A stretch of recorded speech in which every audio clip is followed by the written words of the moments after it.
Max, learn. Bobino, Karen, Tlicky, Kim, Koi. Sure. Cool.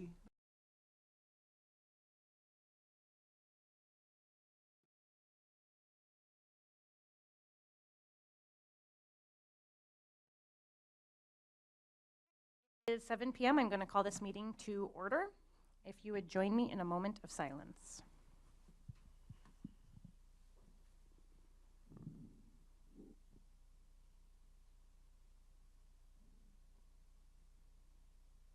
If you would please join me for the Pledge of Allegiance.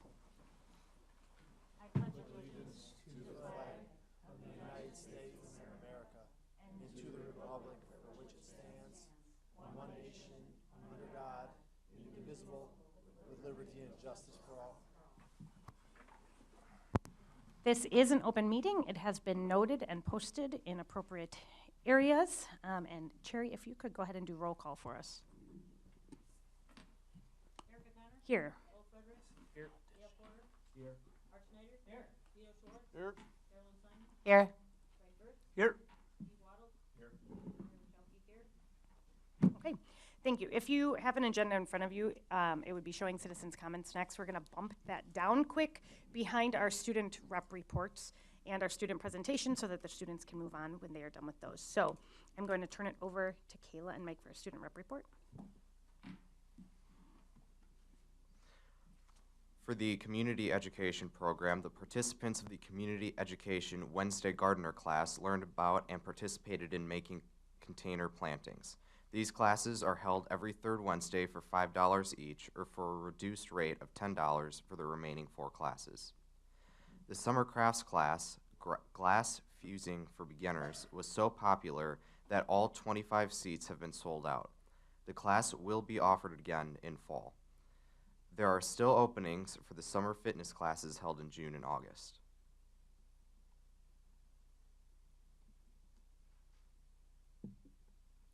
At Mukwonago High School, the theater department broke the records with its spring production of The Wizard of Oz. With approximately 125 students from over 6 schools participating, close to 2,500 audience members enjoyed the production from April 21st to April 25th.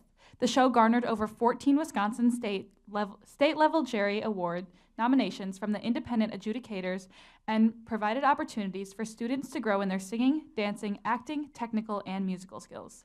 The high school girls soccer program celebrated Staff Appreciation last week, Tuesday. The players chose inspirational teachers to be recognized, and the staff braved the elements to watch the games. The MHS counselors launched a new scheduling system today, which will allow students to click on their counselor in the counseling webpage and choose an appointment time that works for them, rather than waiting for a pass or an email. The counseling department's goal is to increase the ease and accessibility of the convenience for students to meet with their school counselor. The MHS counseling team is also hosting senior honors meeting and evening this Wednesday, May 25th. It is in the Performing Arts Center, and the school board members are also invited to attend. The morning program begins at 10 a.m., the evening program at 6 p.m. Journalism was previously a long-year course that was created in online news presence. This year, journalism was only 1 semester long. Next year, there will be multiple journalism classes working together to create multiple editions of the newsletter. In the first edition, there will be a variety of articles including opinion pieces, good news about MHS, advice, musings, of famous last words from our seniors, and teacher thank yous. Mrs. Handlos asks kindly and respectfully that you read with grace. As with any class, students come from all walks of writing, and the progress they've made isn't always visible in just one sample. Each elementary school invites their seniors back to celebrate all that they have accomplished. Seniors met with their former teachers through the archived and received the archived memorabilia from their past years and reminisced at their senior tea. Last week at Parkview Middle School, they participated in the Junior Parkland Conference track meet at Oconomowoc High School with 8 schools competing. All 4 PVMS teams came home with first place trophies. Congratulations to all student athletes for a terrific season. Congratulations to the inaugural Han Geography B finalists, Jack G., Nathan C., Caleb H., Hunter B., Alina W., Aaron J., Lily R., and Emily L. After many rounds of tough questions from retired social studies teacher Bonnie Hahn, for whom the Geography B is named, 7th grader Nathan C. emerged as the champion. PVMS is proud to present their art extravaganza on Wednesday, May 25th from 5 to 7 p.m. Please join them for this free celebration of art, crafts, music, culture, student creativity, and more. There will be free make and takes for children 11 and under. Stop in and enjoy the work of Parkview's very talented students. PVMS students recently performed a visually stunning, fantastic performance of The Little Mermaid. PVMS hopes you were able to attend the amazing show. A few weeks ago, PVMS 8th graders sang in the Wisconsin Dells Music Showcase Invitational, where they performed for 2 judges for both rating and critique. They sang one combined piece, one piece featuring the bass tenor voices, and one piece featuring treble voices. Judges complimented them on their dynamics, singing out, and the difficult music that they performed so well. Overall, the choir earned the highest rating possible, and 4 students were awarded Outstanding Performer for Visiting Artist. At Big Bend Elementary, 4th graders were learning about the role of farming in Wisconsin's economy this month. To celebrate some of the great things that came from Wisconsin, they made farm products mobile. This activity was also incorporated with some science when finding the fulcrum of each wire. All students and staff had the opportunity to work with a fiber artist, Natasha Lear-Lewis, to make a collaborative, large-scale piece of art to be permanently displayed at Big Bend Elementary School. 4th through 6th grade students at Clarendon Elementary School participated in the Don Skripinski track and field event at the high school on May 19th. They did a great job representing Clarendon. Congratulations to Evelyn, Matthew, and Drew for being awarded Clarendon's 6th grade Students of the Year by the Kiwanis Club. Great job. At Eagleville Elementary, throughout the month, May Student Council students worked to raise money for Leukemia and Lymphoma Society. They had spirit days, a guest speaker, a coin drive, and sold brown and orange cows. Students raised over $700. It has been a long-standing tradition to hold a grand talent show. This year's talent show was held on May 12th at the PAC. Eagleville's 5th and 6th grade teacher, Mr. Steib, hosted a show that included singing, dancing, jokes, and even a lacrosse demonstration. It was a true community event, highlighted by 3 acts from returning Eagleville students. At our talent show auction, Nolan Kraus won the opportunity to be principal for the day. He did the announcements, read to the kindergarten class, served lunch, handed out talent tickets, and more. At their May event, their assembly talent tickets were entered into a drawing for a fancy picnic. Students were able to have a fancy picnic with Mrs. Hoyne by the creek. Prairie View hosted a VIP lunch week at the beginning of May. The students were proud to show off their school and have lunch with the special guests. Prairie View is grateful for their partnership with MP Takuria, who offered lunches catered by Foltz Family Market. Prairie View started 3 new after-school clubs this year. They were very excited to partner with teachers and parents to offer Around the World, Mindfulness Matters, and Lego Club. At Rolling Hills, they welcomed nearly 60 graduating seniors back to celebrate during the senior send-off on May 18th. They were so happy and proud of all of these graduates. Rolling Hills wishes them all the best in their future endeavors. Liam Hughes, who is a senior at MHS, just completed his Eagle Scout project at Rolling Hills. He restored a butterfly garden and is also repairing some picnic tables for the garden. Liam, his fellow scouts, and his parents also contributed many hours and weekends in April and May to complete this project. Rolling Hills thanks Sean McNulty, Stephanie Blue, Ben Costco, Michelle Ziegler, and Art Schneider and Cherry Winchowski for sharing their time with them and coming to be guest readers for the One Book, One School activities this week. The students appreciated it along with the staff. On the morning of Monday, May 16th, the section PTG hosted a Pancake Pals breakfast. This first-time event was a huge success with over 500 parents and grandparents joining their students for breakfast. Hockey, the school mascot, made an appearance at the event, and many families utilized the photo backdrop to capture the memory. The hope is to make this event a section tradition. Wednesday, May 11th, was High Interest Day at section. All students had the opportunity to participate in four self-selected seminars of interest. Some of the 36 opportunities available to the students include karate, how to become a pilot, veterinary animal care, how to plan a vacation, crocheting, and dance. This event was a success thanks to the 60+ community presenters and volunteers. The day concluded with K-2 classes attending an author visit, while the 3-6 students were entertained by illusionist Arden James. This event was truly a highlight of the year for students. Contrapt Wisconsin is a STEM Forwards middle school contraption competition. A contraption accomplishes a simple task with the most complicated, fun way possible. Building one can be challenging, but it provides the opportunity for students to work on skills involving simple machines, trial and error, project planning, physics, teamwork, and creativity. The competition was held on Friday, May 6th at the MSOE Kern Center. There were over 40 teams from middle schools around the area in attendance. MAS elementary schools had 12 teams with a total of 46 5th and 6th graders students in attendance. These won a total of 10 awards given out, and Mukwonago took home 6 of these awards. Thank you both very much. So this is our last meeting with our student reps, both Mike and Kayla. If we can give them a thank you for being here with us this year.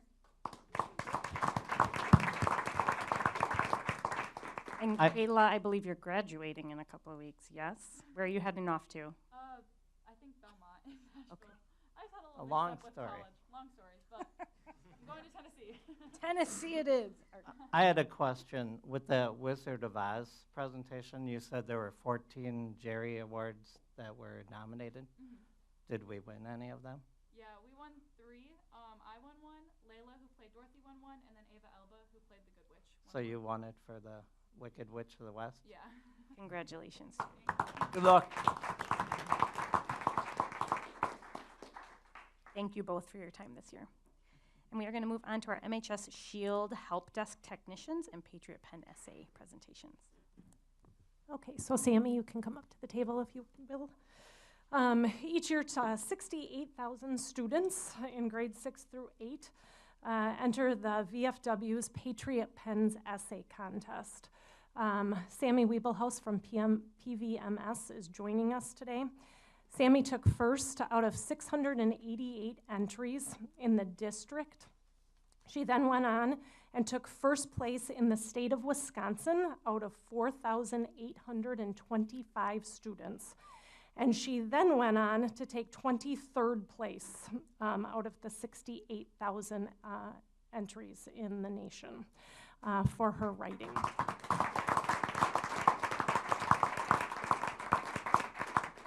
So it made sense to us with Memorial Day coming up that we wanted to invite Sammy here and ask her to read her essay for us. How can I be a good American? When I think of America, I think of a tree.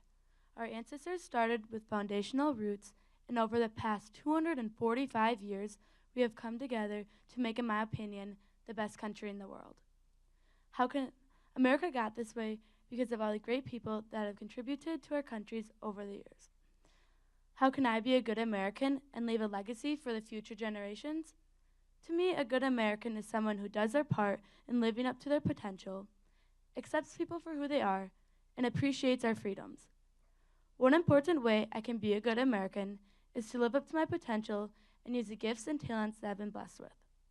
We all can contribute to our society in some way, regardless of our age, gender, or abilities. When we use all the gifts and talents we have been given, America becomes better as a whole. For some people, they're made to be in the military, engineering, or banking. Others are made to be in the medical field, teaching, or agriculture. We all have unique talents that we can contribute to our society. Another way I can be a good American is by accepting people for who they are. Just like every individual branch on a tree appears different, each person in America looks different, has different opinions, interests, strengths, and weaknesses. When we all come together and celebrate our unique qualities, we create a strong, unified country. Appreciating all the freedoms that the people, Appreciating all the freedoms and the people who have helped keep them is also a large part of being a good American. The United States military has fought for these freedoms, so I feel that we should never forget the sacrifice and commitment they have made to our country. I personally have many family members who have served or currently serve in the military. Each day, when I stand for the Pledge of Allegiance, I think of their hard work and dedication that has given us so many freedoms. In the end, I feel America is another word for opportunity. Opportunity to live up to our potential, accept people for who they are, and appreciate our freedoms. By doing all these things, they help me to be a good American citizen.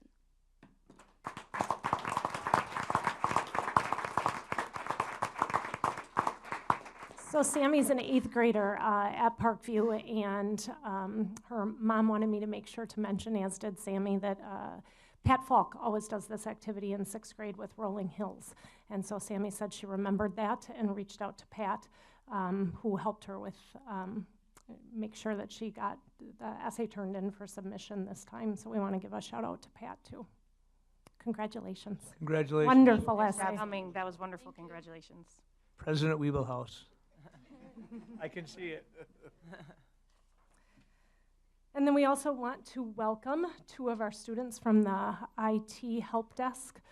They are here with Bridget Slayman, who is the help desk manager here in the district, and she's going to go ahead and introduce the young men who are with us today. Hi, I know most of you guys from email or from, I don't think it's on.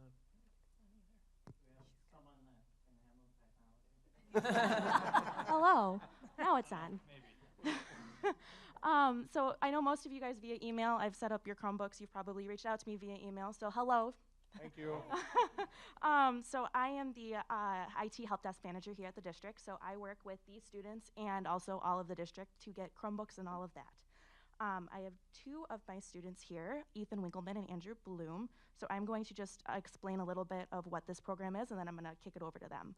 So it's an IT Academy partnership. It's a capstone qualifier for them as part of their IT Academy requirement to get their certificate. We have them interview for the positions, and they have real-life skills, and it has them gain like an appreciation for the ground level operations so that they see what, you know, a real job in IT is. So what is SHIELD? It is the Students Helping IT and Educational Leaders Desk. So those are my current interns. I will go to them in a minute. So how was it developed? So in 2017, we initiated the one-to-one Chromebook program here at the high school. I was hired to help run that program, so thank you for doing that. Basically, we needed help to repair those MHS TPP devices so that the students can get a faster turnaround. So basically what happens is I train them on how to take apart the Chromebooks and get them turned around. We have a partnership with Dell that sends us the parts, and then they work on the devices. So they are getting a hands-on, which most of them have already built their own computers, so them taking apart a Chromebook is not that hard for them. So we did hold a naming contest, and they voted, and that's how the SHIELD name was developed. We do work directly with the IT Academy teacher, Danny Marzal. I take about 3 to 6 students per semester to help me during the random blocks that I have. So I have 2 kids for a couple blocks, and then normally it's 1 per block. So just to highlight 2 of our former students, Sean and Dominic both are MHS graduates, and they worked through the SHIELD program, and they are now full-time employees with the district. So they did hire within. They both attended WCTC and majored in cybersecurity. Dom just graduated last weekend. So Dom knows SQL programming. Sean brings all the other help desk. They're at 2 of our elementary schools. So I'm just gonna say that I have 5 current students. Andrew's going to UW-Madison for engineering. He was with me also his junior year. Ethan's going to UW-Whitewater for cybersecurity. He also worked for me during junior year. I have Colton and Max both attending WCTC for cybersecurity, and I have Jake who's also going to Whitewater for cybersecurity. So I'm going to kick it over to Andrew and Ethan. All right, so first off, I'm going to be going over what we do during the school year, and then I'm going to kick it off to Andrew to tell you what they do during the summer, because Bridget does hire 1 or 2 students over the summer to help around with various projects around the district. So during the school year, it's mainly running the help desk. So we have our assigned blocks or times, I guess. So I'm there 2, maybe 3 times a day, depending on the day. And when the student reaches out to us, they'll come up to the help desk and they will tell us, hey, my Chromebook's not turning on. And it's our job to go figure out why. So that's like troubleshooting and then go and fix it. So normally some of these are just small fixes we can just do right at the window. Some of them actually require us to change out multiple components of the internals of the computer just to keep it simple and not bore you to death with all the terms and everything. Yeah, because that could get very confusing very fast. And then after that's done, we hand it off to Bridget. She'll write down the schedule of the student that brought the Chromebook in, and then we go out and deliver the Chromebook at the beginning of a block, so they have it. So they have it during the school day. Normally, depending on what the issue is, it's normally a 1 to 2 day turnaround, which is pretty quick to my standards, because normally when you go to like a traditional help desk or something, it's going to take a couple weeks because they just have a backlog of stuff. But having the 3 to 6 members of the IT Academy helping out really does help with that turnaround time. Yeah, and I'll kick it off to Andrew. All right, so as Ethan was saying before, a lot of the stuff over the summer is a lot more project-based. So the main kind of goal of the summer is to get everything ready for the next school year and the students coming in. So a big project that we work on over the summer is all the new Chromebooks. So like last summer, we worked on getting new Chromebooks for some of the elementary schools, and then as well as the new freshman students. So we unboxed all the Chromebooks, set up wired all the carts, labeled all of them, sorted all of them by school, and then brought them to the respective schools. So along with that, while it's based at the high school, summer interns also get to move throughout the entire district working on different projects. So last summer we refreshed a lot of the iPads in all the kindergarten classrooms. And as well, other things we work on this summer is kind of maintenance-based things. So we image a lot of laptops, computers, replace anything that might need replacement, just making sure that everything's ready to go for the next school year. All right, so my question is what I've learned from SHIELD. So along with a lot of device-based technical skills, I've also learned a lot of lifetime skills. So like from some of those projects over the summer, a lot of things based with efficiency, productivity, organization, making sure that I'm getting things done in time and in timely manner. And then from the school year more, learning things such as like working with others, not only like on a project, but working with others, like helping them. So if a teacher has a problem inside their classroom, it's like, how do I help them in a way that they can understand and kind of make sure that everything will go well. Along with this kind of communication, along with that idea, and then so that'll be your question? Yeah. All right, so my question was, how is the SHIELD desk prepare me for the future?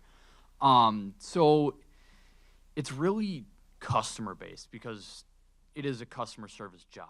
So you have to be polite to the customer, even though if they are mean to you, just you kind of have to take it, sit back and be like, okay, how can I troubleshoot this situation before I go to the Chromebook? Be like, how do I calm them down? How do I just make sure that they are pleased? Sometimes it doesn't always work, but then again, we have other IT staff there to handle the situation if it does get out of hand, which normally it doesn't. So it's more just prepare me. It's just customer service skills, how to talk to people, how to communicate well, how to just, in general, be a good employee, and how to just, be a decent friend, basically, to the people who come up to the desk for questions and problems, so. Does anyone have any questions for them or me? Otherwise, that's it. How many new Chromebooks do you guys have to set up? It depends on the year. I believe this year we have about 6 pallets of Chromebooks, so it's Yeah, about it's sitting in the 600 box. Chromebooks that have to get set up and delivered to. It's 856, I believe, is the exact number. I was off by a couple hundred, but it seemed like 600. No But one's yeah. counting. So, Do you know how many Chromebooks you're responsible for in the district?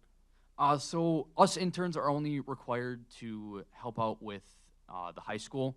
Now, if there is a backlog of work to do at any of the other schools, those IT members will bring the Chromebooks to us, and we will fix them for them just to get them off their plate and back to the students as quickly as possible.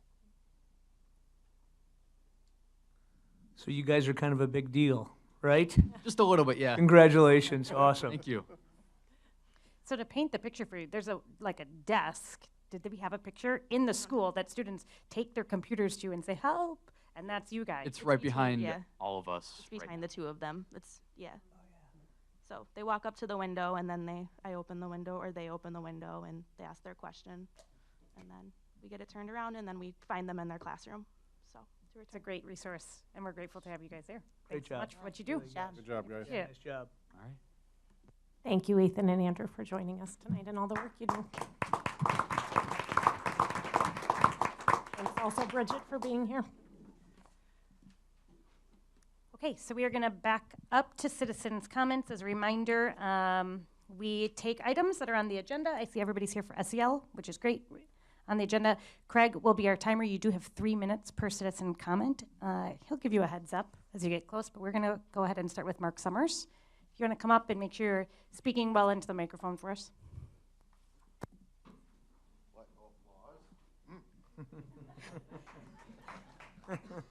They want to wait till after.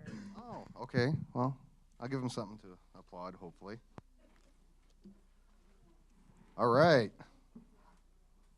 So, we see that SEL is on the agenda tonight as an action item to vote and look to purchase materials from Castle and the implementation. So, why don't we look a little bit about where it comes from and the denial of critical race theory, which really comes through in SEL because that's the way it was designed.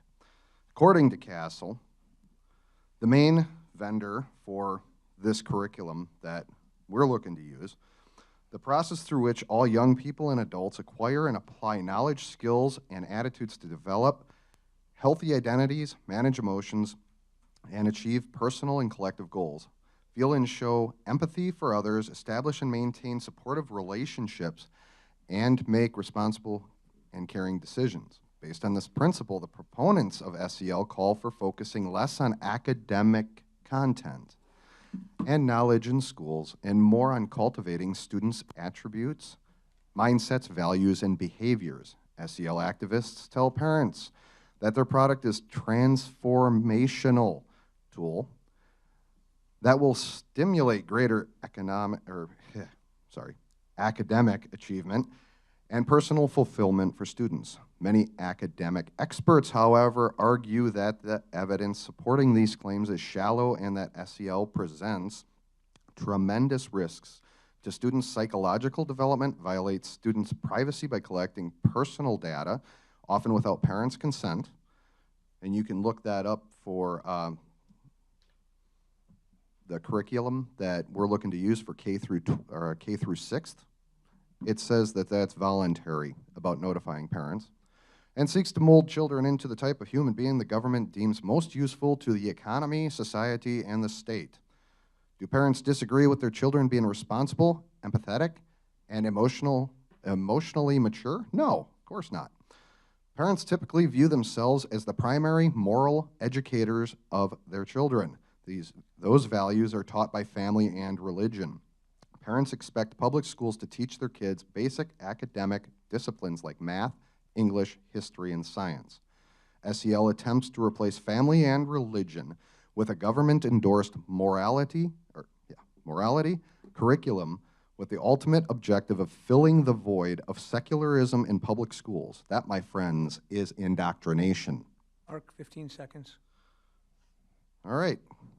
SEL by Castle also lists several critical race theory terms and its 5 core competencies with equity focus, including cultural competency, diversity, inequity, equity, racial equity, and inclusive. Psychological manipulation of a student's values and thinking is found in the self-awareness core competency with the explanation, awareness of beliefs, mindsets, and biases, and how they influence one's behavior. I'm asking the school board to say no. Thank you.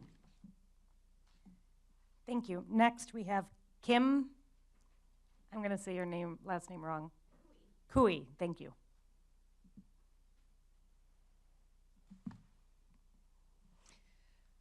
Okay. My name is Kim Cooey. Can you hear me? Yes. Okay. I'm here to speak for the benefits of SEL, and let me get to the right page. I'm an advocate for SEL. I have been in communication with Joe Batain, an elementary school counselor for Section Elementary. He teaches SEL every other week to the students for 30 minutes. The goal of SEL are to problem solve, manage emotions, develop positive self-esteem, achieve personal goals, communicate with others, feel and show empathy, establish and maintain supportive friendships, and make reasonable decisions. This is what our school teaches. These are the goals of our school district. They utilize second step program for certain resources, but not all of them. They do not use any of their anti-racism or anti-bias materials, also known as transformative SEL. The benefits for SEL outweigh any of the unfounded fears that this district is teaching CRT in the form of SEL. A large-scale study was published in 2011 involving the use of SEL and found that students who had SEL interventions increased their academic performance by 11 percentile points compared to those who did not participate in the intervention. Students who participated in SEL showed improved classroom behavior, increased ability to manage stress and depression, had better attitudes about themselves, others, and their schools. Columbia University Center for Cost-Benefit Analysis conducted a research study on 6 prominent SEL programs. They found that SEL interventions showed an average return on investment of $11 for every $1 spent. I hope we can see that the value in the SEL program and that is needed now maybe more than ever when emotional intelligence and mental health is a core value in this community. Thank you. Thank you, Kim. Next, I have Karen Tilicki.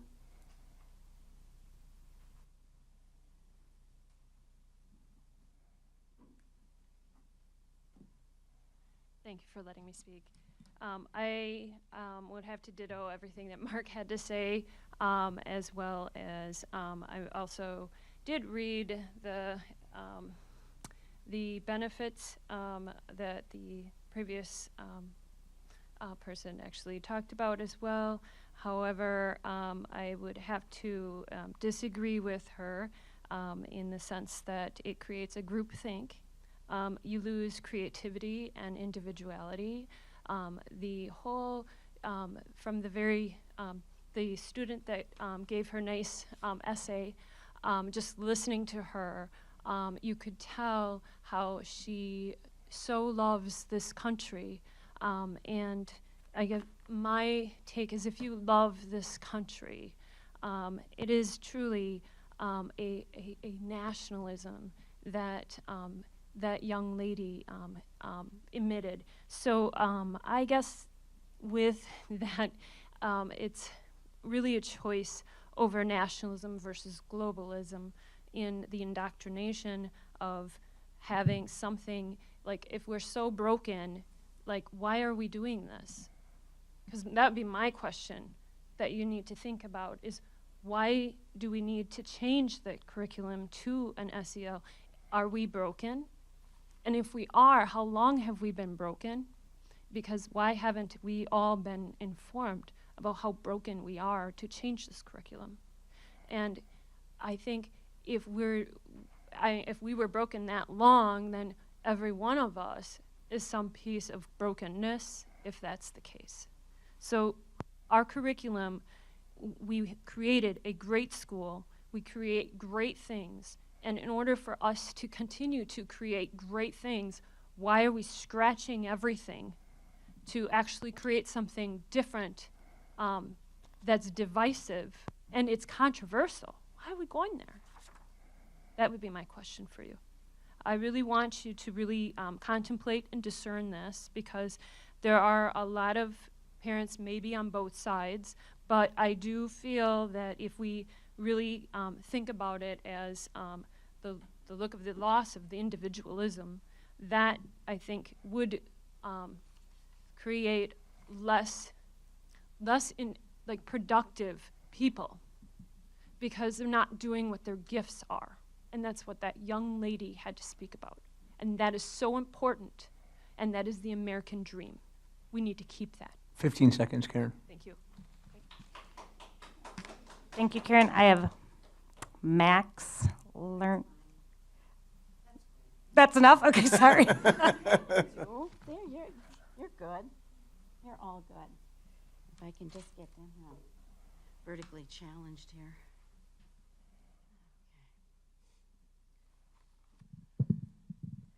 Thank you for allowing me to speak. Educational Equity Leadership Series offers to teachers through Network, a website that collaborates with Wisconsin Department of Instruction and is federally funded through grants from the Individuals with Disabilities Education Activism. Now, their featured speaker is Charlene Carruthers, and if you're not familiar with her, her latest book is Unapologetic, a Black Queer and Feminist Mandate for Radical Movements. Now, this session, available to the Wisconsin teachers, promised to provide a playbook for educators who are interested in or are already committed to social justice and educational transformation. Ms. Carruthers' comment on CRT SEL is very disturbing, and I quote, "I can't tell you for sure CRT is not the most radical thing to come out. Wait until you hear what we really think, what we really believe in. I'd rather not." SEL CRT is one of the worst programs to be introduced to the public school system. And in order to do that, in order to change and transform or change a society or culture, you have to go after your most vulnerable people. And who would that be? That would be our children. You need a pusher, a patsy, unknowing accomplices, and victims. Your pusher is your curriculum director. Your patsy would be your indoctrinated teachers or counselors or psychologists. Your unknowing accomplices would be your administration and school board members who approved this particular curriculum. Now, I'm not throwing shade on you. I'm just telling you the way it's presented to you on paper, it looks really quite good. And every student is going to succeed, but it has an evil underbelly. Equity is the ultimate in racism. The word simply means that some people are inferior, incapable of competing as individuals, and must be given that which they did not earn and which was taken from others. People are inherently unequal in terms of ability and ambition. I cannot do a simple algebra problem. If you gave it to me, we'll be here until midnight. However, I can create the most beautiful ballets and dances and create stories. It just 15 seconds, Max. Thank you. You're welcome. It is just, as I said, America is about individual equality, not group equity. And congratulations to the 2 new school board members. Thank you, Max. And last I have Michelle Collins.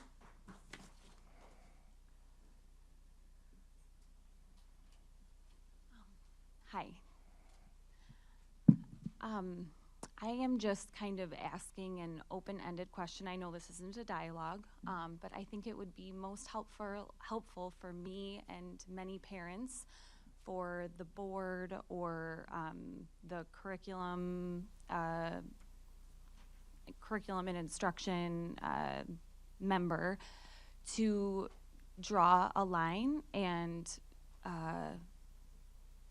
let parents know where they stand, where you all stand on the issue of SEL, because I mean, I don't know where all of you stand on what you think is appropriate, other than this board voted against that it was not appropriate for CRT to be in the district. While that was voted on, it is in the district, and it trickles down, and not everything can be seen, but it is evident that it's there. And also with all of the gender issues, which will come into SEL, that is another issue that parents are concerned about. And I think it would be most helpful and create a little bit more clarity for parents to know where you all stand on those things if you are able to do so and say so. So thank you. Thank you, Michelle.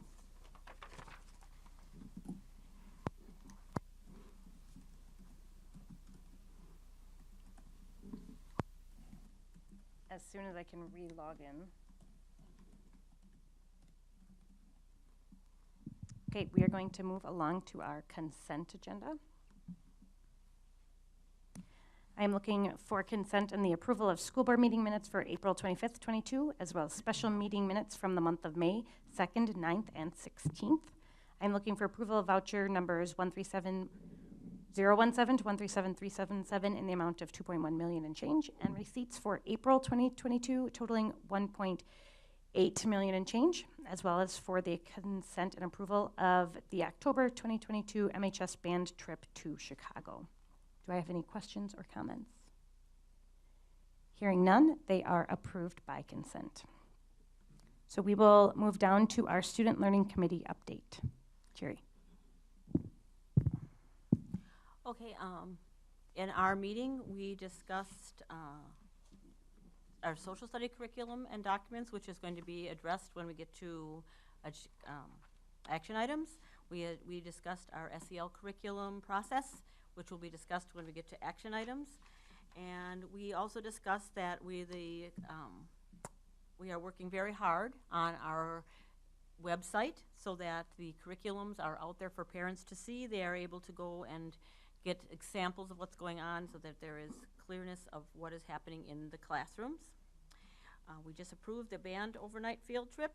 We looked through Neola policies. There were there were no changes that were suggested, and that pretty much, we had a very quick meeting because we had another meeting following it. We were done in record time. Okay, and then we'll move to Personnel Committee update.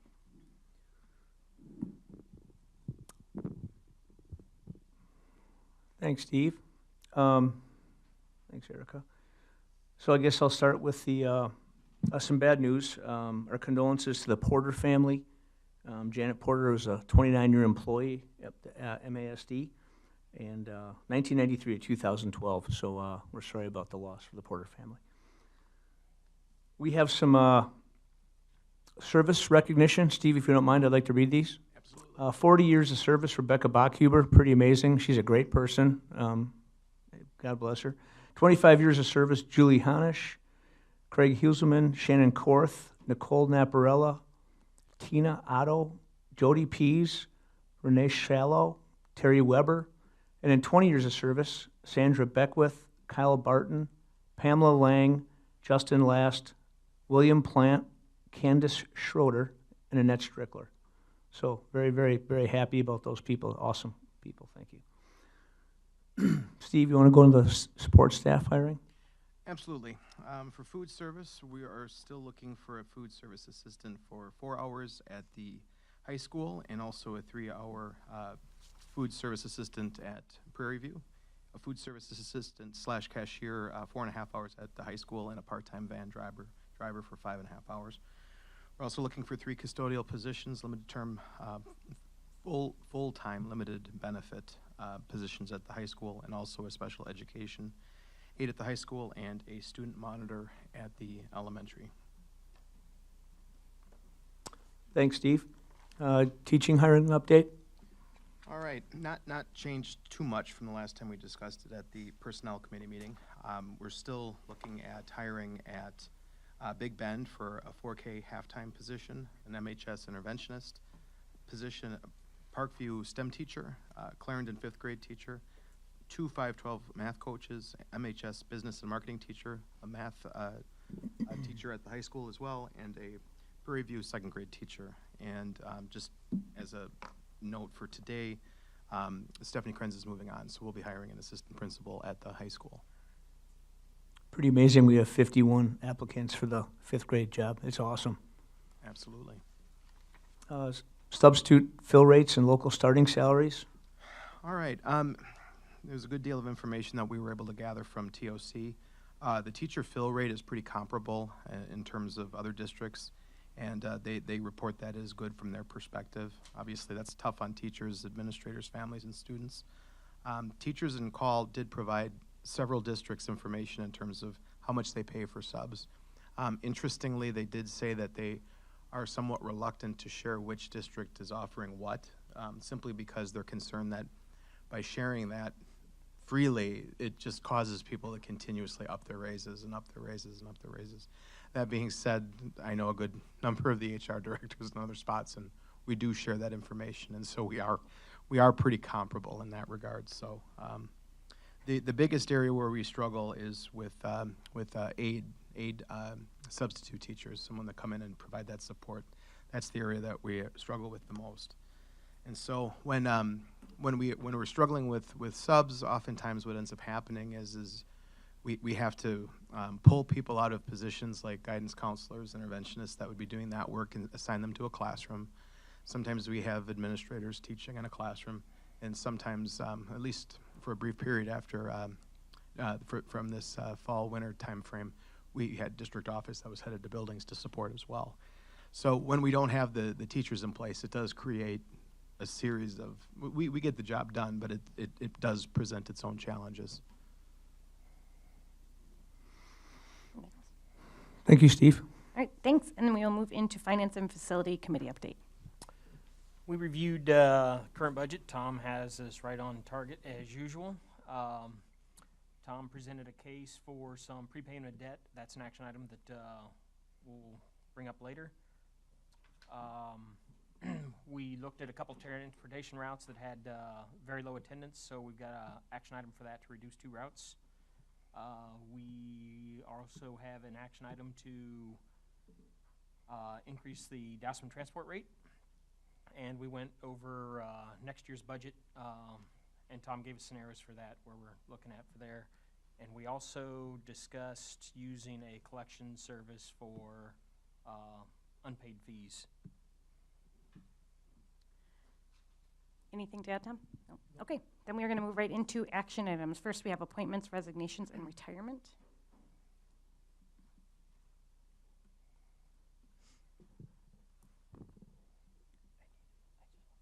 For the appointments, we've got Alyssa Soderman, who's coming on board as a 512 math coach. That'll be district-wide. Paige Allen, kindergarten teacher at Clarendon Elementary. Kelly Pearson, a science grade teacher at the high school. And Abigail Olson, a speech and language pathologist, and that's district-wide. As I mentioned earlier, resignation of Stephanie Krenz, associate principal at Mukwonago High School. And Anna Meixelberger, administrative assistant at Parkview Middle School, retired. I'd like to make that motion. Second. I have a motion and a second to accept all 3 of the appointments, resignations, and retirements. Any discussion or comments? Really gonna miss Anna. Go ahead, Art. He's gonna miss Anna. Anna Meixelsberger Right, has been in and there so I want doing to a also give my accolades to Anna. So and when I was principal at Rolling Hills, when we opened up, Cherry was our first PTO president, but then Anna Meixelsberger served as a PTO president for us there. And then when I got to the high school to be principal, she served as a PTO president there as well. And so not only has she been heavily involved in our schools as a parent, as a volunteer, but also done a fantastic job as an administrative assistant at Parkview Middle School for the last number of years. So we want to thank her and wish her and her husband, David, best wishes and happy, healthy retirement. Right. Thank you. So we do have a motion and a second. All those in favor say aye. Aye. Any opposed? Motion carries.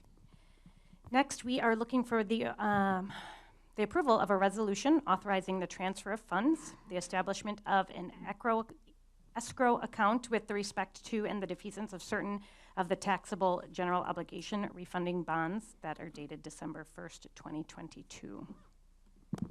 All right, so everything's summarized as Resolution 2022-01. So we're looking for approval of that resolution there. So we talked about this in depth last Monday. I will take questions. If not, we can move towards action here. Need a motion? Well, we can take a motion, yeah, first, and then discuss. Do you want to do it? Motion to accept. Okay. Thank you. I have a motion. I will second. Any questions or discussion for Tom? For this prepayment of debt defeasance? Okay. Hearing none, all those in favor say aye. Aye. Any opposed? Motion carries. Transportation for route reduction. Okay, so at the meeting last Monday, I brought forth our ridership rate counts that we had. We took a week of counts in January and another week of counts in late April, and we have 2 routes that we are pretty sparsely utilized by our students. The first one is for Eagleville Elementary. We're looking to eliminate that route. We feel that we can consolidate those students onto an existing Eagleville route, so we're not really looking to eliminate services, just to reduce the route and save money. The second route is for St. John's Lutheran. That is, we transport students that attend private schools. Transportation can come in the form of a parent contract, a yellow school bus, or a private taxi / transportation service. So the cost of the transportation for that St. John's route is $22,000. And when we look at the number of kids who are riding that route, it's about 9 per day at the most.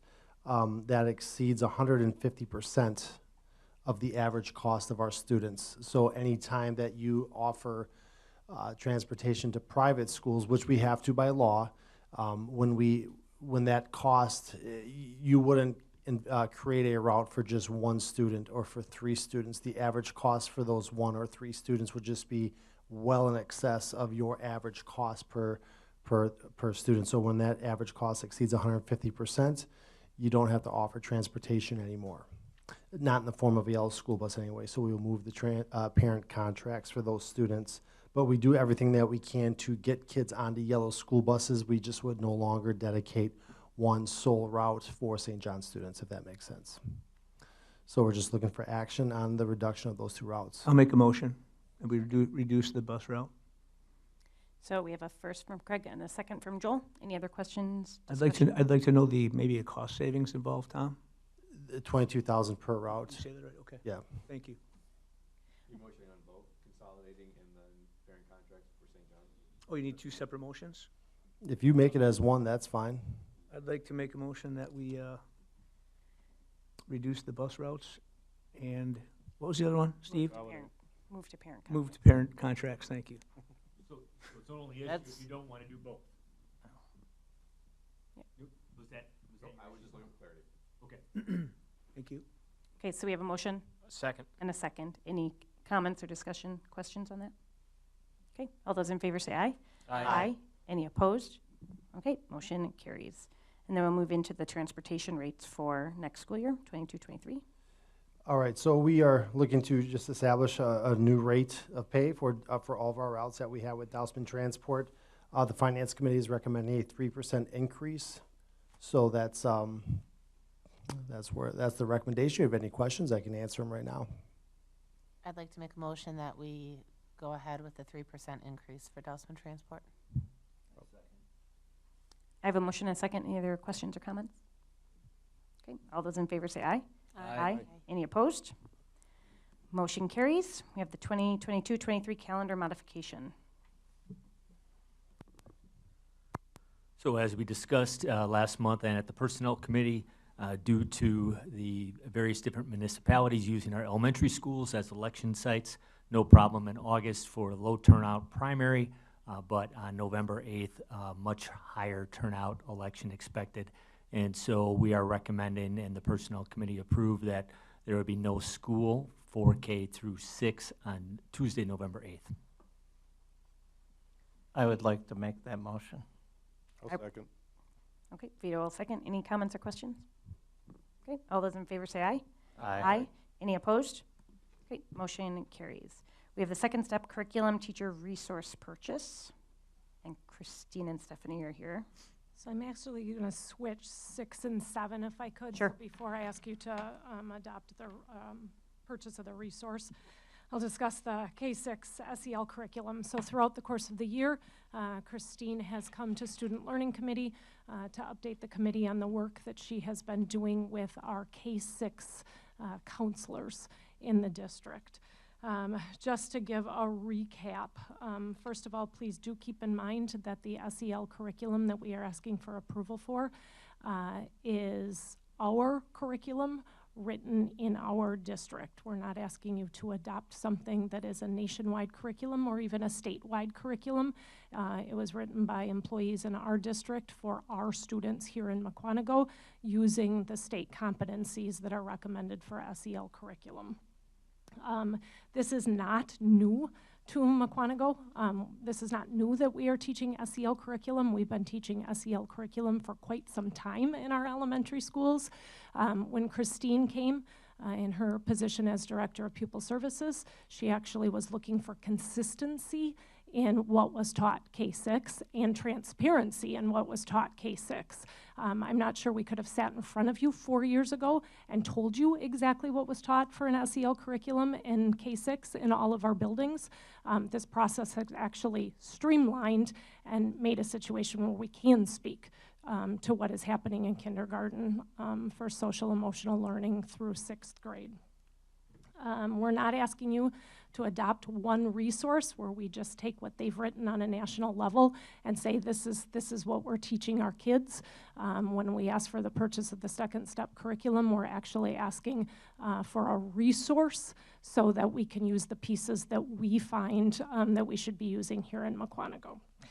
And that our process and our SEL curriculum involves such things as goal setting, responsible decision making, problem solving, conflict resolution, communication skills, and working with others, which I think is what the SHIELD gentlemen were saying that they've learned in their process through the IT Academy and working for the SHIELD system. So we are here tonight to ask for approval of our K-6 SEL curriculum. I would like to make the motion to pass that. I'll second that motion. Okay, so I have a motion and a second. If anyone has any comments or questions that they would like to ask, feel free. I'll start. Wait, Vito, go ahead. I was just curious, is that a legal thing? Do we have to teach something in regards to SEL? So the state gives us competencies that they recommend that we are teaching. We do have in our, so I guess let me finish my thought. So no, the only standards and subject areas that we are required to teach in the state of Wisconsin would be math, science, history, geography, writing, and reading. But clearly we choose to teach many other things to make well-rounded students. And so the state provides us those competencies. Thank you. I just want to make a comment that I was going through the SEL.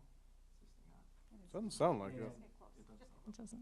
It's not. And I went through everything, and I'm going to show you, I don't see any CRT in this curriculum.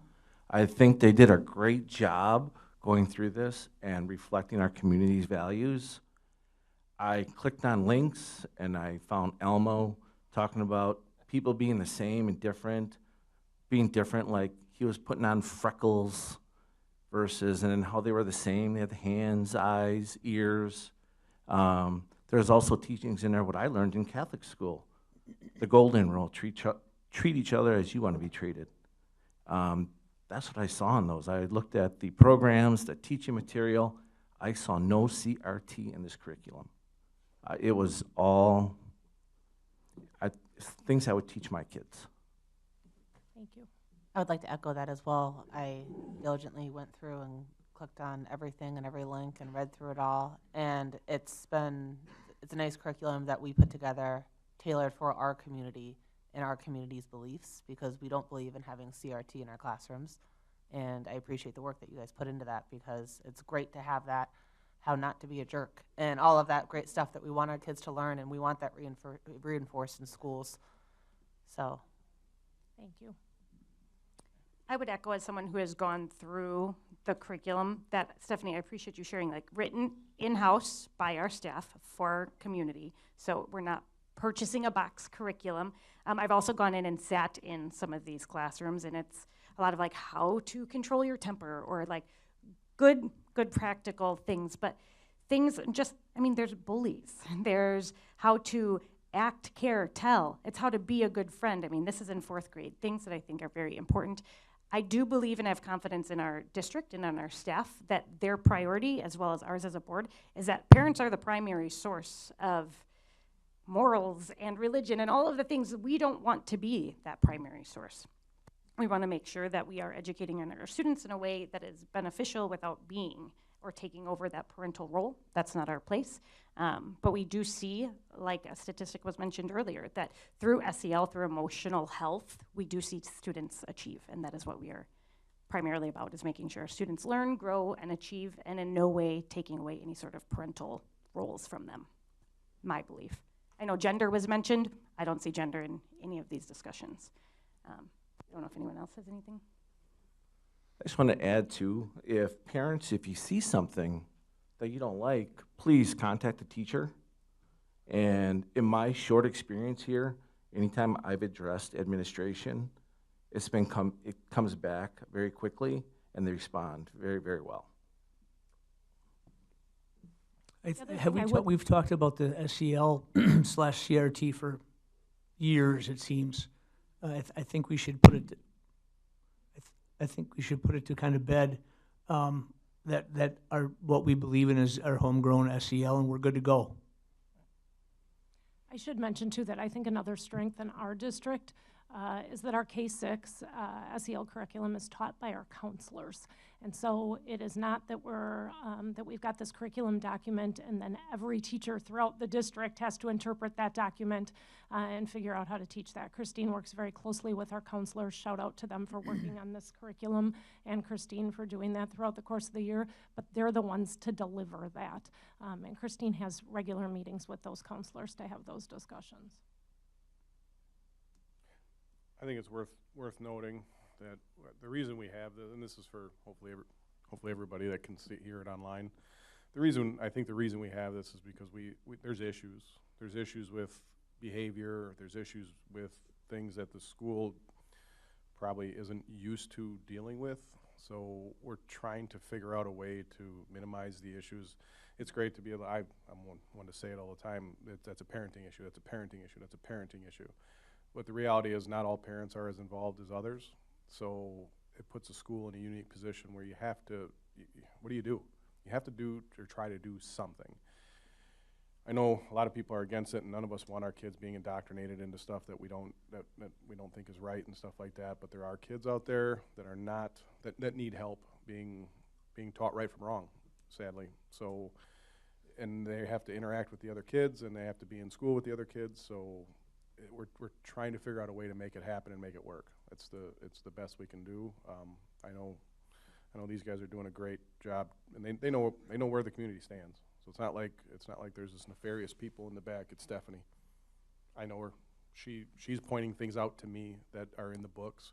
So I don't believe she's the person in the back trying to do this crazy stuff that everybody's afraid of, that we're all hearing on the news. So I trust her. I trust her judgment. She does a really good job. If anything slips through, we're not going to catch everything. That's why we need the parents.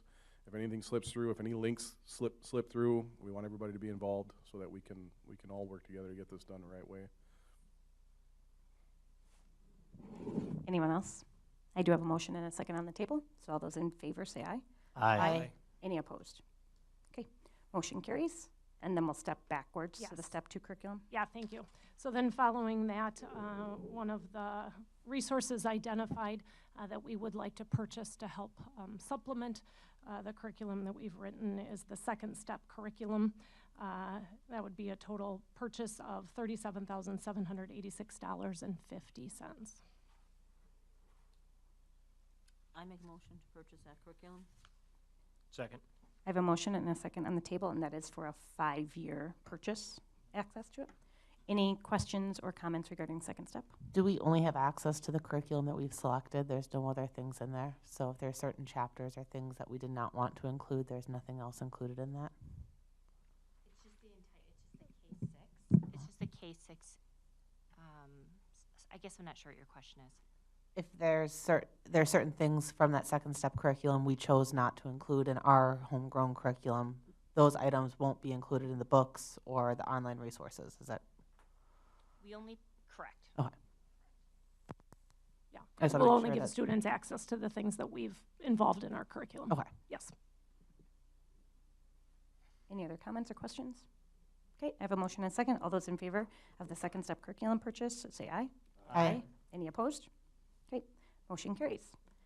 Well, you'll move back down to number 8, the 7-12 social studies curriculum documents approval. Yeah, so in addition, we've been working in the course of the year along with the new textbook curriculums for the 7-12 social studies to provide curriculum documents, again, to be as transparent as we can about what is happening in our classrooms. And so we're looking for approval of those curriculum documents. I'll make a motion that we approve. I've looked through all of them multiple times. Second by Cherry. Any questions or comments from anyone? Yes. We got to do the shared mic.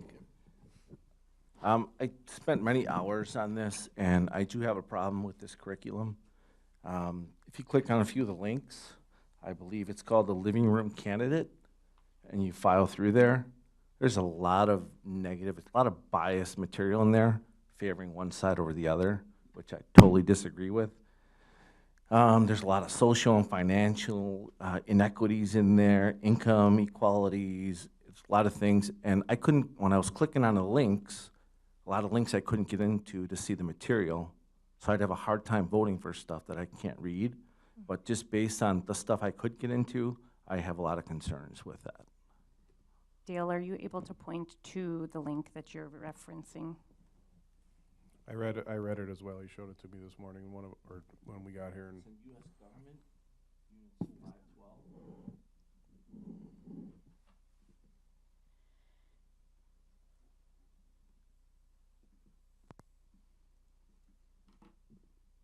What did you call it?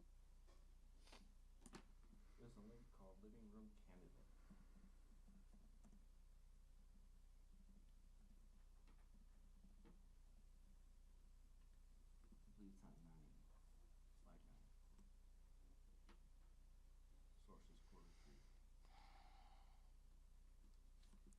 Okay, so this is a unit on, if you look at it, it's a unit on propaganda. So they're gonna take you to propaganda to help you point out and learn, right? Like how to compare what propaganda is and what isn't. I did see this earlier, and because it's a unit on propaganda, I guess it didn't really bother me because I think it was a good example actually of what propaganda is. Right, but it seemed like the propaganda was geared one way, totally one way versus the other. So there are other things in addition to the text, right? So when you look for sources for Q3, that link is one part of the sources. They have other commercials to look at, so we could ask to see those. Maybe they're in the other direction. They have the chapter and the lesson. So I don't have a problem with sources as long as we're using them to compare and contrast. So I don't know if there's a way to know the other sources for Q3. Again, I have a certain level of trust with our staff and how they're building a lot of this. I've seen a lot of things that have come through Learning Committee that people are like, no, this is horrible, but when you see it up against what it's being used to compare and contrast to, it actually makes for a very valuable lesson. I suppose we don't have the commercials that are in the text for propaganda techniques. So we're teaching students how to see propaganda to be able to notice when it's coming our way. I think that's very valuable myself, but Valuable if it's going both ways. But for if sure, it's skewed- for sure. That's what I'm saying is So that we do talk about that a lot as a district, that the teachers, I would say, are incredibly well aware that both sides of an issue need to be presented. I think that's what's hard when you're opening the links. Again, there's a level of transparency we're trying to give in the documents, but it is really hard to open up a link and know exactly what the class period looks like and what the standard looks like in connection to that. Our teachers would be more than happy to answer some questions regarding that and to come to Student Learning Committee and do that. But I do agree with Erica sitting with the teachers writing this. You know, Vito had said before, if we're seeing things we don't like in the classroom as parents, we need to speak out. I do think that there needs to be a level of trust for our teachers and what they're teaching. also, and that they're aware of what they should be teaching. They're very well aware of what they should not be teaching, and that they're going to follow through and teach to the values of the community. But I'm voting on this, and I can only go by the material provided to me. I understand that. So I don't see that in here in the presentation. I think it would be hard to see that on curriculum documents sometimes, though, unless you're in the classroom with the teacher. And then there was like a lot of links for the material that I couldn't get into. Okay. I would point out that for that same quarter, like quarter one for these lessons, I mean, you do see the WisconsinGOB.org right next to WisconsinDems.org. Our staff does a really good job of pairing things side by side. So even if we can't see it there, I mean, that's your comfort level. That's your judgment call. I've been doing this and sitting on learning committee a very long time, so I've had the opportunity to see how our staff works, and they do work they do a good job and work very hard to make sure that they're balancing things. I don't think any teacher here in our district wants to be super skewed. I don't think they want that as part of them. In the microphone, please. This is not a purchase. Correct. Push, hold, let go. There you go. So Steve had asked when this needs to be purchased by. When do you need approval on this? I mean, clearly we're not teaching until September, so. Right, so we've got a little bit of time. We do. So if we table this to give us 30 days to dive in a little bit Absolutely. more into And I'd be more than happy to ask, as they would be more than happy to come, some of our teachers to come to student. So if learning we committee, committed that to would be those of us helpful. who needed or wanted more information, we table this till next month, we're not gonna hurt anything. Correct. Do we have anything that, I've said it before, I told this story before. When my daughter was when she first started in high school, I read something that got sent home. Ended up talking to Mr. Darian, the principal, having a conversation with the teacher, and I was pointing things out and pointing out where the biases were, and they didn't even recognize it until I was pointing it out. Do we do any of that? Is there anything out there where we're like, hey, here, this is, or is just us, the culture of what's going on now, forcing them to start to take a look at these things? One of the links that he's talking about, they give descriptions of the last two presidents, or the current president and the last president. One is very straight line, and one is, this guy sucks and everybody thought so.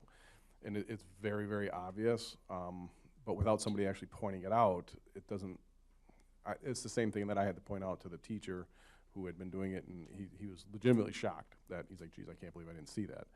Is there something that we're pointing out, or do we have any training on this, or is there a thing that, other than all of us talking about it? It's a great question. We definitely, during the writing of this, had conversations about what's happening in our nation, and it's a great question. No, I'm going to say, I mean, yes and no. There's nothing formalized, definitely, that we've done for the teachers to have that discussion. But I would say, on the other hand, that discussion is happening on a regular basis between teacher to teacher and with the teachers. Yeah. I think our teachers are very, very well aware of the values of the community. And what is biased from the perspective of many. I think they're very well aware of that. I think we talked about the same thing a month ago and tabled it. And you guys, Steve, you weren't around yet maybe, but but I agree that it seemed like some of the authors of some of these articles and such were very biased in their opinions and in their writing. But I hope we can trust the teachers to do that. I guess I do. But there is some bias there, no doubt. There's the podcast that they use as well, that the history this week that's brought up in there. And there's one of the videos, and I was trying to find where it was again, but I couldn't find it. But I will find it and send it to you. And it calls out, you know, it's talking about, like, and the likely players, and it calls out the former president. And it just, you know, it was like a joke thing in the podcast, but I don't think that's funny. I don't think that's a great thing. I think that's right there and like a brainwashing. We don't need our students to be hearing that. It would be helpful if those of you that have questions, if you could get those to me so I know what teachers to have at Student Learning Committee in June. Like I said, I'm sure they would definitely come and they can address best how they're using some of our resources. Before we get to that, we do have a motion and a second on the table already for approval. So we either need to vote on that or we need to have an amendment offered if it is friendly, if our motion wants. Because we have been talking about our 712 social studies curriculum for many, many, many months. Many months. I mean, we were talking about this last year when we were going through history books, right? Like you were on that committee. Like we've been doing this for quite some time. So if there is an amendment on the table to push this back another month, that needs to be our another month, and that's gotta be it because school is coming quickly and we need to get this approved. And I would also add that it's not good practice at the board level to be approving every single resource and document that's being used in a classroom. That's not your job. Now, if you have concerns, we will be happy to address those. The teacher will address it, the principal will address it. But if you're gonna get into those at that level of minutia, we're gonna be here for a long, long, long, long time. And you simply don't have the time to approve every single activity that we're conducting in a classroom. 8 schools, 5,000 students. Sean, You asked for I don't approval. think- So you approved the curriculum, but not all of the lessons. Absolutely express concerns. If parents have concerns, they should contact the teacher, have those conversations. But at this level, you don't want to get into that level of minutia. It's simply impossible. I have a question for Vito. Because you were on that committee last year, and we've worked through all of this, and this is the same curriculum that we've been working on.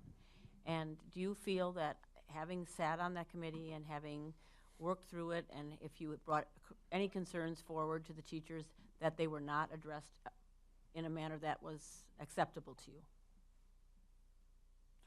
I don't know how to answer that. Yes, they addressed everything, and we're very open to making sure that nobody's pushing to try to do anything that we don't want, I guess is the best way. I think am I answering your question? Yes, that's correct. So in answer to Erica, these people have worked for several years to do this, and we just went through it on 2 Mondays ago, and there were everyone was allowed to read it and go through it, and so I think that in fairness to our administration, we need to move forward with this curriculum. That another month isn't going to make a difference in what we find. Carolyn, did you have something? Yeah. So I think, back to what, Sean, you were saying, I mean, you asked us for, it says in here, we'll ask for approval of the written curriculum for these following classes, then you provided the curriculum, and then we read it. So we're just providing our concerns about it. And if I see something that's concerning, how can I say, yeah, well, screw it, they've been working on it for months before I came on the board, so approve it. I mean, that's... So you approved the curriculum. Yeah. And then we'll address the concerns that you have about a lesson. Yeah. But I'm happy to get down into the minutia. That's like, I've got all the time in the world. Well, I want to And I'm talking about at this level, when Yeah. we're here at a board meeting on a Monday night. We don't get into the nitty-gritty of each individual lesson. You approve the curriculum, and then outside the board meeting, if you have a concern, we'll address it. And as a reminder, I mean, that is what our committee meetings are set up for. That's the structure. That's how we've been doing it. I mean, Vito was on that last year. Dale is on it now. We have had the opportunity to address some of the questions, even the comment, Craig, that you had recently brought up about some of these resources. Remembering that the structure of the social studies classes is that a lot of times it's not like you're getting a right and a wrong answer from a student. You're presenting them with information. They're going to employ the critical thinking that they've been taught, and they're going to make an argument and they're going to defend it, like this is right or this is wrong. they're not going to get, oh, that was wrong, it was bias, you fail, right? Like the point is for our students to go through the information, critical think, and come out with their answer, and as long as they can defend their answer well, then that's what it is. That is why contrary items are necessary, so that our students can compare and contrast. We have talked about this in length. I know you were there, we talked about it in length. It's been moved out of committee multiple times now to this full board. I want to remind us also that we are a governing body. We are not educators that are district administrators that write curriculum. We are not management. We are not in the day-to-day. Like Sean said, if we have issues, we can go to our administrators and ask them for clarification. We do not live in the weeds. We do not live in day-to-day. We are policy, we are governance. We are approve or not approve. So if it's about how the units are written out, if it's about how the questions are handled, if we don't like the format of how we teach Social Studies 712, then that's something that we need to vote down. If it's that, oh no, we like all of that, we like the units, we like the questions, we approve of all of that, then we approve and we move on. If we have concerns for particular resources, because resources aren't curriculum, so the links are our resources, they're not necessarily curriculum, we can address those in the future. I know this is a source of angst for a lot of people because it's hard to deal with. To kind of shed some light on what Sean is talking about when he's saying that is the problem that I had in that situation was an article from CNN. What we're thinking we might be able to do is basically be able to screen everything that ever comes out of CNN or has come out of CNN.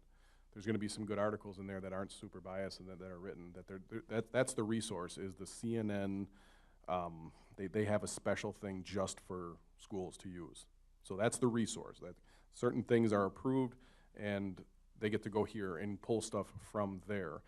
Just because we can pull an article or they happen to get something from there that isn't quite in line, we can't go through and read every article. This is what Erica's saying is and Sean is we can't be the screeners of every single thing for every single class and every single grade. None of us have that much time, and it's difficult because I don't like it either and I don't like a lot of these things coming through. That's where the trust comes in. That's where we just have to field them as they come. When something comes, when a parent's upset and they talk to the teacher and it works its way up, then we address it accordingly. But that one resource, that's just one resource that they have is that CNN thing that they were able to get it from. And who knows how many articles get put in there every single day, and from different people and different points of view and all these different things. So as much as I'd like to have ultimate control and be able to go in and go, no, this is inappropriate, this is appropriate. It's just an unbelievable amount of information that they have to pull from that we just can't do it, and it sucks. So remind me, because it's been a little while now, who is our original motion? Cherry? Or second, Art, or vice versa? Okay. Yeah, I got the motion. It's been so long. You had the motion, I had the second. Okay, so we do have a motion and a second on the table. I feel for those of you new on the board that you haven't had time. But you have had a month. So there's been a little bit of time, and I know you're new to this, but we have been as a full board working on it for quite some time. I am not willing to amend my motion to table it for another month. You have the opportunity, if you have resource concerns, to still address that, but as far as curriculum adoption, I'm keeping my motion the same. And your second is fine. If it's voted down, then it's voted down and we can readdress it, but we're gonna vote on the original motion on the table. Any other comments or questions? Art? No? Okay. Any other comments? All those in favor say aye. Aye. Any opposed? Opposed. Okay. 7-1, motion carries. It's 8-1. I'm used to being an 8-person board for a little while. Sorry about that. I can count, I promise. 8. Okay, superintendent search firm selection. So back in December at our full board meeting on the December 20th of 2021, as a board, we accepted Sean McNulty's retirement notice for superintendent, which would be effective June 30th, 2023. So the end of next school year. Congratulations, Sean. After that, we began the process of finding a superintendent search firm. We started researching and emailing other districts for recommendations of people that they have used. We got the whole list that represents the state of Wisconsin. I was at a conference in January where I talked to some just to get feelers and start talking to these search firms, we went out for a request for proposal back in January. We received about 8 back. The Personnel Committee in February narrowed that down to 3 firms that we wanted to bring in for interview, which is what we've been busy doing for the whole month of May. We brought in 3 different firms for presentations and interview, and tonight, as a board, we'll take action on selecting a search firm to begin the process of filling the vacated retirement seat for next school year. We have the option as a board, if we would like to discuss our 3 presentations and options in executive session, we can do that. Otherwise, we can do that in open session as well, and then we can, so I would love feedback if there's anyone that feels like we need to go in executive session. Okay, so we'll do all of this in open session. We had 3 search firms that came in. Am I allowed to say the 3 that they were? Yes. Yes, so we had BWP that came in first. We had HYA that came in second, and then WASB third. We spent some good time with them asking questions, and I would entertain a motion on. I would like to make motion that we move ahead with hiring BWP, the first people that were here. I'll second that. Here. Okay, so I have a motion and I have a second for BWP. Any comments, concerns, questions, any thoughts to share? Just to confirm, those are the first ones that came in? They were the first ones. Mm-hmm. Okay, all those in favor say aye. Aye. Aye. Any opposed? Aye. Okay. All right, motion carries 8-1. Senior survey number 10. So I provided for you a memo with a link to a survey that we would like to provide to all the seniors on June 1st. As we're looking for data that we can use to improve things in our district and move towards our strategic plan of all students being college and career ready, we realized that we were not collecting some valuable information that we'd like to have from our graduating seniors every year, that we can analyze on a different level than test scores moving forward. And so a group of high school counselors, administrative team, both at the district and the building level, have been working on putting together this survey that, again, we would give to all seniors this year on June 1st as they're going to be leaving the building. And then we would continue to give the same survey every year so we can start to collect some valuable data for us to use about how to support students moving forward. I read through it, and I'd like to make a motion that we approve that survey. Second. I have a motion second. Any comments or questions? I thought it looked great. I'm anxious to actually see the responses. I am too. Okay, anything else? All those in favor say aye. Aye. Any opposed? Motion carries. And then we will move down into unfinished business, and we will start with the superintendent report. Sure, real quick, I will send an email in the next day or 2. We need to schedule our board work session that we were going to have on the facility study, the structure of Parkview Middle School, our space constraints at the elementary level. Those, I think, were the 3 main topics that we had, and then how we move forward with that process. So we're looking at June, and it looks like the agendas for Learning Committee and Personnel and for Finance and Facilities on probably will be pretty heavy in the month of June, and so I don't know that we'll be able to meet on a Monday night. So we're looking at a date other than a Monday in June. So I'll get you an email. Carolyn, a couple of weeks ago in April, I handed the board committee schedule for the next year, and you found a mistake, and I don't think I shared the corrected version with you, so I'll send that to you guys as well. What was in the, That might be in this.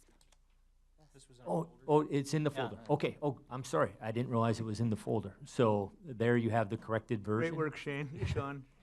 That's called a great Just like administrative Thanks, assistant. Kurt. Yeah. So the corrected version, the updated version for the board committee schedule is in your folder. So thanks, Carolyn, for finding. And I don't even remember what the year was anymore. We just wait for your emails each. Yes, I know. So Doesn't pleasant. bother. I do not have a board president report today if you have legislation and correspondence. Yeah, if I could just go on to the recognition, then I want to make sure that, I'm not sure for Michael and Kayla, are you guys planning on coming to the meeting in June, or is this your last meeting? This is the last one, I Okay, well, we want to thank you for your time and your efforts. You guys have done a great job. And Kayla, of course, we want to wish you the best of luck next year as you go on to the, is it University of Tennessee? Somewhere in Tennessee, right, Kayla? Somewhere in Tennessee? I can't remember. They're not very. Oh, I missed it. I apologize. We have time for the story. They're just not very open to working with individual people. Okay. Long story. Huh. Out of state tuition.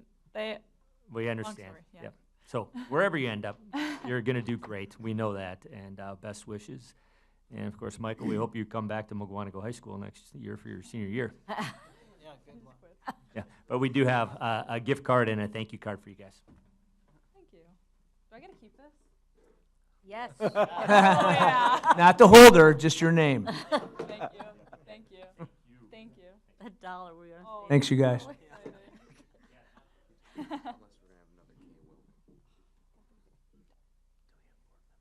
And we also want to congratulate the Mhs History Club, and as many of you know, the advisor is Maura Friend, and she has done it for years and years. The Mhs History Club was awarded or honored with the History Club of the Year award by the National History Club organization. They're one of 5 clubs nationwide to be honored. And I don't know if any of you got a chance to go through the Holocaust Remembrance exhibit that they had a few weeks ago at MHS. Fantastic. The History Club led that effort, along with some of the other fine arts groups. And then if you remember last fall, we had that really meaningful exhibit for remembrance of 9/11, and there was a little flag with the name of each of the victims planted out in front of the high school. So the History Club led that effort too. So Maura and those kids have done a fantastic job. That's a well-deserved honor. We should also recognize Parkview Middle School. They received a really nice Project Lead the Way recognition, and they're one of 134 schools across the country, middle schools across the country, to be recognized as a gateway program. So they've done a fantastic job with the Project Lead the Way classes in computer science, engineering, and biomedical science. And then we also want to thank Condon Oil and the Village Pumper for their $500 donation. And each year, the Village Pumper donates that $500 to Clarendon Elementary. And so thank you to them. Also want to congratulate one of our custodians at Clarendon, and that's Carrie Kennedy. She just completed her WASBO Facilities Manager Certification Program. And so she'll be recognized at the Buildings and Grounds Custodian Luncheon at the end of the year by Andy Wegner and his staff. And I believe that's all I have. Okay, wonderful. And then still the need to go into executive session this evening? Yes, so I believe that I was going to give you an update, and actually Stephen and Christine are going to help me with that update on Prairie View Elementary School, the legal issue that we've been facing last week. You've got, go for it. Yeah, Dustin Lehman, that was a good one. So Dustin Lehman did put on the automotive. It was awesome. So they set up this huge thing, had a bunch of people out there, a bunch of car dealerships, even had the Marines out there, pretty solid. No bias there. I got 8, no big deal. He did a great job setting that up and managing that. He worked with a bunch of other places, and if you didn't get a chance to go out there and see it, a lot of the things that guy does, he sends us emails for it, so if you get a chance to go out there and check those things out, he's really cool. He did a great job, so I just wanted to make sure I point that out. So again, the purpose of that was to expose our students, not just our students, but also from several other high schools in the area. Thousands of students went through that exhibit, was to expose them to careers in transportation industry. And so they did a really, really nice job. So I want to thank the board members, and I know several of you were there. So thanks for joining us. And then also the Academy of Medical Professions had their breakfast this morning. And that academy is booming, and they have done a really nice job. Some fantastic students, fantastic staff. And so things are really going well with the Academy of Medical Professions as well. So the CTE program is doing great. Doing good things. One of the things, as soon as I walked into there, like the first kid I heard talking, I overheard a conversation between two kids, and one was like, man, I'm so glad this is so awesome. One kid was just unbelievably stoked that it was happening and all the cool stuff they got to do. They're revving up cars and stuff and seeing all kinds of neat stuff, and had a little welding thing going. So it was very, very well received by all the students. So that was a good thing, and I encourage them to keep doing that. Absolutely. Okay, I will make a motion. Oh, do you have something to say? Sean, how did Joseph and the track team do tonight? The important business. So again, I apologize for being late. They're doing well. So our girls track team is fantastic. Yeah. And they are really doing well, and the boys are doing well as well. They're doing great. So What's tonight, this regional? Tonight is regional, so. And the boys' tennis team swept. Thank you, Art. All their participants are going to Brookfield Central on Thursday for sectionals. So, yeah. They all won. We're killing it. They're killing A lot of good things going on right now. And how many days left of school? You guys know. 5 for seniors. So Michael, for how many? seniors, you it's know? a little different. Who's counting? Too many left. All right. I think 12. 12. 12. I will make a motion that we move into executive session. Second. I have a second. Terry, if you could roll call us out. Erica? Yes. Joel? Yep. Dale? Yep. Art? Vito? Yep. Carolyn? Here. Greg? Here.